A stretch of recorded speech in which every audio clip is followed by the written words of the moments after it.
How can you, as a technical or media director, better manage your time and achieve your goals? Join us for a conversation with Bryan Bailey of Prestonwood Baptist Church to learn more about managing your team, prioritization, and overcoming urgency.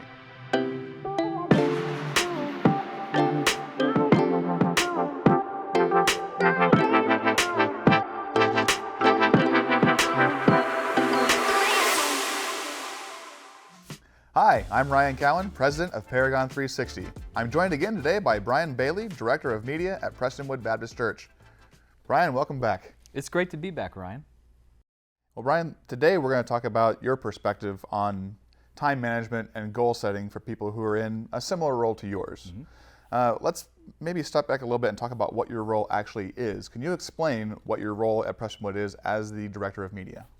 Yeah, it's we have a large umbrella with the media ministry at Prestonwood, so I'm responsible for obviously all of the production elements, live, audio, video, lighting, scenic things. Also, part of my team handles all the video production, so testimony videos, promo videos, anything along those lines. We also have folks who deal with just the church AV side of things. So campus-wide, both campuses dealing with anything that plugs in for the most part outside of IT. We also have team members who are dealing with our student ministry. So we have embedded team members, if you will, who handle all the tech needs for the student ministry and now the children's ministry as well. So the goal is just that anything that deals with technology from an AVL perspective is falling under our umbrella. Well, I don't think people fully appreciate just the amount of pressure that's put on your team outside of Sunday morning. And when you're dealing with a large church like yours, especially a multi-campus church, how do you just manage all that and keep it all together? Well, I mean, I think in reality, I don't manage all of it. That's the trick. You know, that you grow to a certain point and you realize you can't do it all. You know, I think a lot of smaller churches, you know, if you're in my position in a smaller church, you are doing it all. You might have one other team member, you might have a part-time person, a couple volunteers, but you're doing a lot of the things hands-on, and that's just the nature of that. As your church grows, as your team grows, you start to realize one way or another that you can't do all of those things yourself. So for me, what's very important is that I'm able to empower other members on the team to do those things. There's a fantastic book called Turn the Ship Around by L. David Marquette, and it's all about this idea that every person on the team, no matter what level they are in the organization, has the ability to make decisions at their level. So I'm not worried about how a cable is getting plugged in.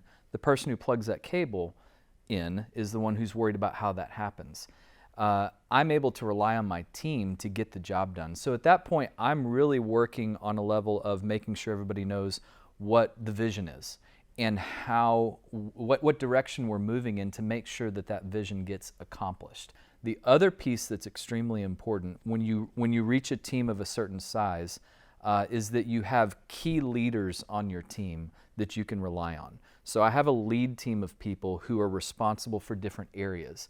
Those people are running with those areas all week long. And that's what's so important to making sure that, you know, as you grow, because everybody's going to be growing to some degree, you've got to be able to hand those things off and allow other people to run with them because you simply can't do it all yourself.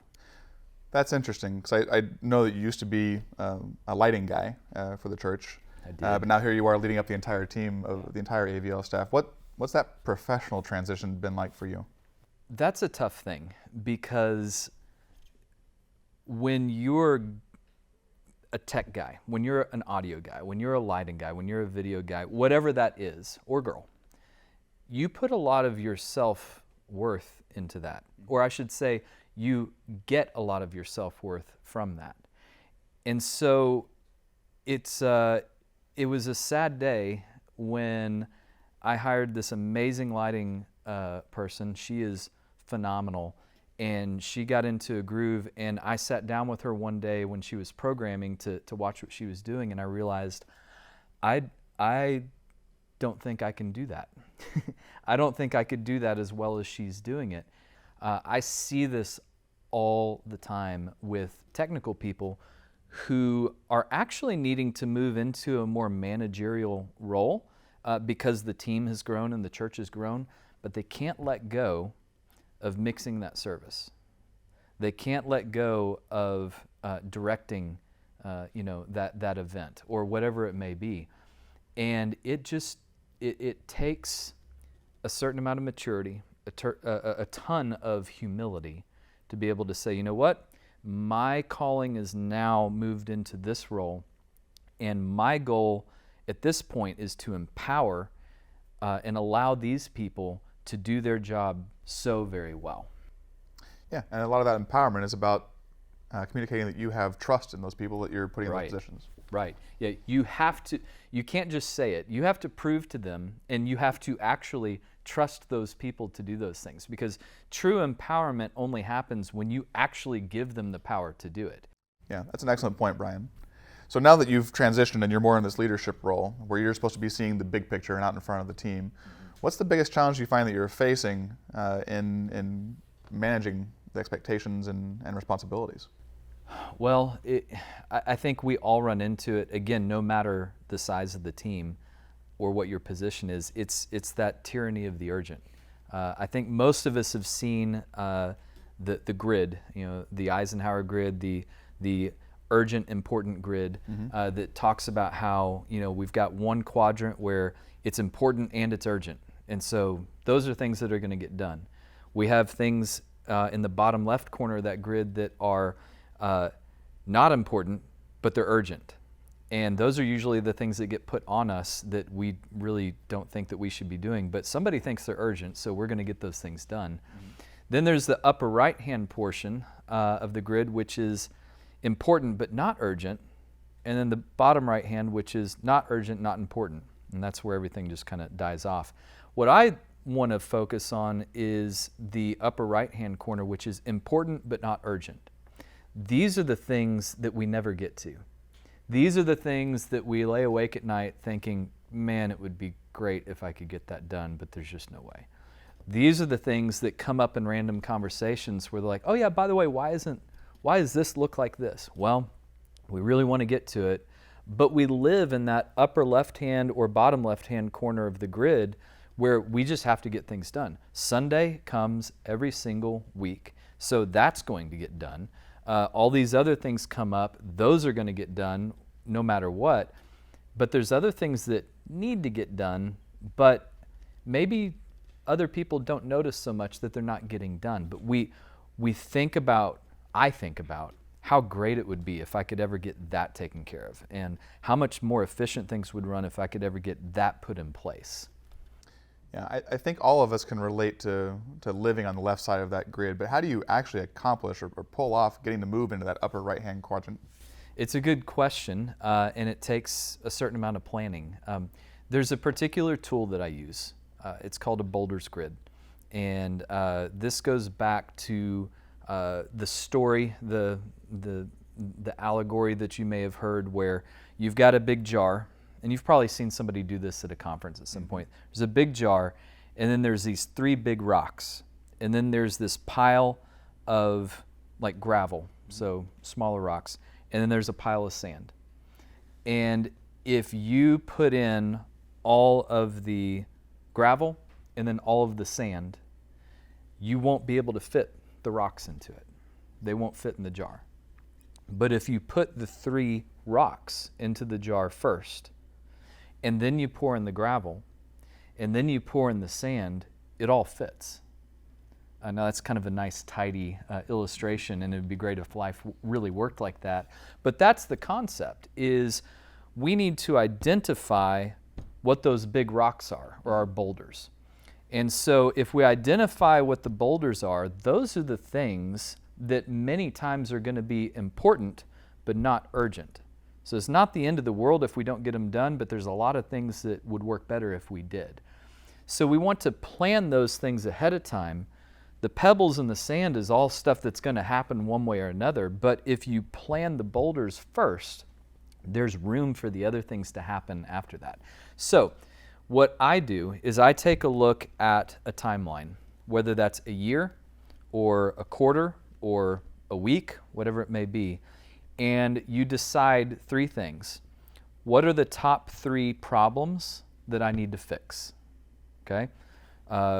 These are the most important things that are giving us issues, and we need to fix these problems. What are the top 3 goals that I need to achieve? And then third one is, what are the top 3 opportunities that I need to grab? An opportunity is something that is available right now, but it won't be later on. So sometimes that might be, we're hiring a new person. I get one chance to onboard this person. After a few weeks or a couple months, that person is here and they've established whatever their culture is going to be, and I no longer have the same impact on them. So sometimes it's events, but something that's going to be gone later. So we take those 3 things and we say, all right, we do a team boulder grid for media, and we'll say, for the media team in the year 2022, what are the top 3 problems that we want to fix? Goals, opportunities. And these are not things like, man, it'd be nice to have, some more mic cables. Yeah. These are high level things. It might be dealing with our personnel. Maybe there's positions that we want to be able to add. It might be dealing with, growing the volunteer team. We want to grow the volunteer team by 20%, whatever the case may be. But we look at that together and we create that Boulders Grid for the year. And then for that year, everybody knows this is what we're trying to do as a team. And then we do individual Boulders Grids every quarter. 3 months is a really good amount of time to pick something to do and actually try and get it done. So we do it every quarter. So each person on our team looks at their world, whatever they're doing, whether that's the AV tech and the things that he or she is doing, whether that's me and all the things that I'm dealing with. And I say, okay, for the next 3 months, what are the top 3 problems that I can fix? What are the top 3 goals that I can achieve? And what are the top 3 opportunities that I can grab? And as I'm making that, I'm also looking at our annual Boulder Grid saying, well, I can play a piece in that one. So I'm going to create this boulder for this quarter that plays into that big boulder for the year. That's a pretty valuable system, I think, you have that you're relying on there. And you've talked about that as a tool. You've talked about your calendar as a tool. Mm-hmm.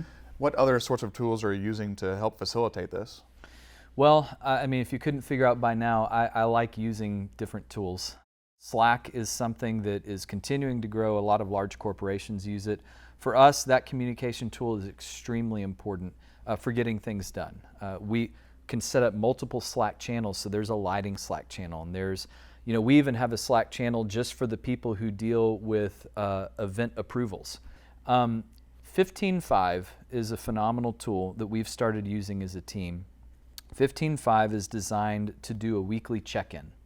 So every week, myself, everybody else on the team spends about 15 minutes answering some questions. And it's everything from how was your week, rated on a scale of 1 to 5, to how was your workload this week, to is there anything going on in your personal life that you think we should know about that we can be praying for, to what went really well this week, what didn't go really well this week. It's totally customizable to whatever you want it to be. The great thing related to what we were just talking about with Boulders Grids is 15.5 actually has a function built into it that you can do Boulders Grids with. I finally found a tool that allowed me to track my time. There's a lot of them out there. I use one called Toggl that is really easy to use. It's it's on my phone, it's on my computer, whatever. And every time I start something new, like a meeting or a particular project or whatever it may be, I am able to just start the timer going on it. And I can name it, and then I can come up with projects for it. So if you're a video person, if you're creating video production stuff, that's pretty easy because whatever video production you're working on, that's your project, right? But for technical people, it might be, okay, I'm sitting down to do emails. So I've got an email and office work project, and that shows me how long I'm spending at my desk just dealing with emails and communication and stuff. I have another one that's for volunteers. So anytime I'm doing something with volunteers, whether it's training or going to lunch with a volunteer, whatever the case may be, I have a project that is dealing with volunteers, so on and so forth. And there's tags. So I can say, I'm dealing with volunteers, but it's a meeting about it, and so I'm going to add meetings to that. Whatever tool you end up using, the goal is to be able to look back and see, what am I spending my time doing? In my opinion, if you don't know what you're doing and how much time you're taking to do it, how are you going to manage anything else that's going on? I have to know the actual information, the actual data, before I can make adjustments and make improvements. Well, Bryan, I think you provided a lot of valuable insight and perspective, and I think a lot of the folks that we see the need from are going to be able to take away a lot from today's conversation. So thank you so much for being here. Man, thank you for having me. It was great to be here, Ryan. And thank you for joining us on this episode of Full Circle. For more insight, visit paragon360.com or subscribe on YouTube.